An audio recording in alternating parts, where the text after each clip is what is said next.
يا ساتر السيناريو اللي صار، حارس تقييمه 8.6 وحارس تقييمه 9.7. كل هذا الرعب شاهدناه في المباراة الافتتاحية لكأس العالم للأندية بين الأهلي وإنتر ميامي. تعرفوا شو اللي بيصدم أكثر من نتيجة ال10-0 ببطولة مثل كأس العالم للأندية؟ إنه هذا الفريق اللي مو عاجبكم أوكلاند سيتي هو ثاني أكثر فريق في العالم تحقيقا للبطولات القارية بعد ريال مدريد.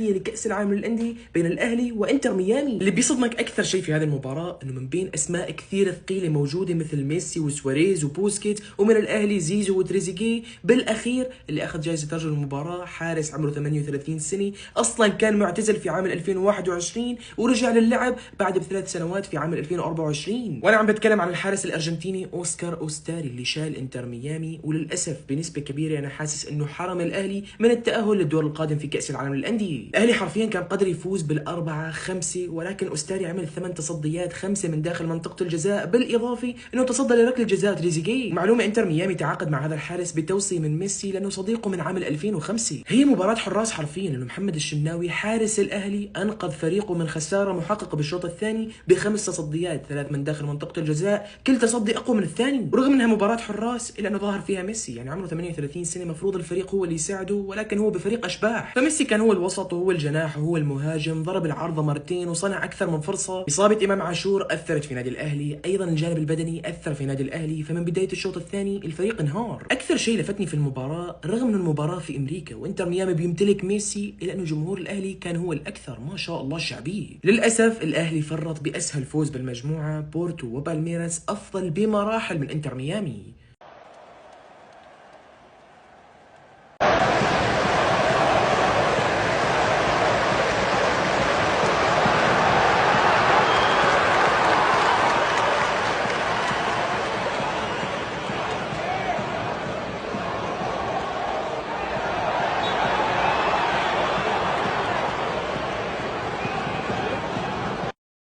حرفيا يوم بعد يوم عم بتاكد انه افضل شيء حصل لريال مدريد بالموسم الماضي هو الخروج من الارسنال وعدم مواجهه باريس سان جيرمان في نصف نهائي الابطال. الامر اشبه بالكابوس، بسوء دفاع ريال مدريد ومع انشيلوتي تواجه رعب باريس سان جيرمان ذهاب واياب، اتوقع النتيجه توصل ل10. ركز بجمله بسوء دفاع ريال مدريد، لانه باريس سان جيرمان هذا الموسم فعليا فاز على افضل 3 فرق بالعالم دفاعيا، دمر افضل 3 منظومات دفاعيه في اوروبا، ارسنال بالثلاث، انتر ميلان في نهائي الابطال بالخمسه، واتلتيكو مدريد باول مباراه بكاس العالم للانديه بيفوز عليه بالاربعه باقل مجهود. ولكن معلومه، في احتمال كبير باريس سان جيرمان يواجه ريال مدريد في نصف نهائي كاس العالم للانديه. اكثر شيء زعلني في المباراه هو الفاريز اللي رفض الانتقال لباريس سان جيرمان حتى ينتقل لاتلتيكو مدريد، وبالاخير اتلتيكو خرج بموسم صفري وباريس خرج بثلاثيه. من الاشياء اللي زعلتني ايضا فابيان رويز بعد ما انظلم بجائزه افضل لاعب ببطوله اليورو مع انه كان بيستحقها. الان مع باريس سان جيرمان رغم انه مقدم موسم خيالي محقق عده بطولات، ولكن الكلمه جاهل ومظلوم اعلاميا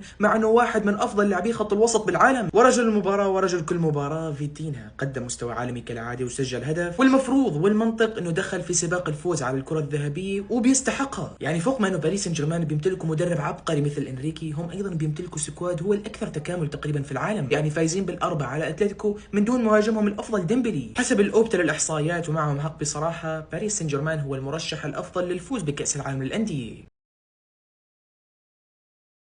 تعرفوا شو اللي بيصدم اكثر من نتيجه ال10-0 ببطوله مثل كاس العالم للانديه؟ انه هذا الفريق اللي مو عاجبكم اوكلاند سيتي هو ثاني اكثر فريق في العالم تحقيقا للبطولات القاريه بعد ريال مدريد. نعم، فاوكلاند سيتي بيمتلك 13 دوري ابطال، ولكن بقاره اوقيانوسيا فهو فريق نيوزيلندي وما في اي تنافس بهذه القاره. فلهذا وبمعلومه ممكن تصدم كثير ناس، اوكلاند سيتي هو اكثر فريق في العالم مشاركه في بطوله كاس العالم للانديه. الفكره انه الفريق ما له دخل بكره القدم، فمعظم لاعبي فريق اوكلاند سيتي هم اما جامعيين، طلاب، او حتى موظفين. حتى كثير من لاعبي اوكلاند سيتي الاساسيين اعتذروا عن الحضور لانهم ملتزمين بشغلهم، لانهم اصلا ما بياخذوا راتب مع اوكلاند سيتي، فاخذين الموضوع كتسليه وترفيه. كيف احنا بنروح بنحجز ملعب وبنلعب مع الاصدقاء، لا هم بيلعبوا بكاس العالم للانديه ضد بايرن ميونخ. واعطيكم بعض الامثله، قائد اوكلاند سيتي وظيفته الاساسيه مش لاعب كره قدم بل بائع في السوبر ماركت، وحارس اوكلاند سيتي عمله الاساسي في مستودع ادويه بنيوزيلندا. فشوف الفارق المرعب، القيمه السوقيه للاعبي بايرن ميونخ تخطى 700 مليون، لاعبي اوكلاند سيتي قيمتهم السوقيه مليون بعيون وكثير عليهم برايي. حتحكي لي يا محمد لا تكون قاسي عليهم، يا جماعه شوفوا تقييمات اللاعبين. الحارس رغم انه عمل 7 تصديات الا انه تقييمه 2. استحواذ البايرن وصل ل 71% وعاملين 31 تسديده، بالمقابل اوكلاند سيتي عاملين تسديده واحده. ورغم كل الصدمات اللي حصلت، ولكن اكثر شيء استغربته بحفله الاهداف اللي صارت انه هاري كين ما سجل ولا هدف، ضيع على نفسه فرصه تحقيق هداف البطوله.